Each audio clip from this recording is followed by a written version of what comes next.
Guys, ang salad. Wala pa yung guys, wala pa yung sauce. Lagyan ko siya ng guys. Gani, black olive. Para may naman design. Tapos lagyan ko siya ng cheese. So ang tawag dito guys, Greek salad na. Ayan guys, may na. May white cheese na siya guys. Ayan. Ang ingredients niya. Ngayon, gagawa ko ng sauce.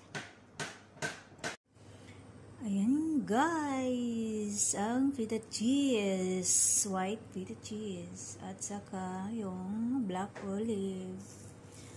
Yan na ang mixed vegetables.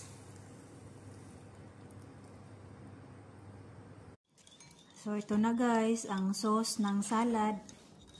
Mikos-mikos lang.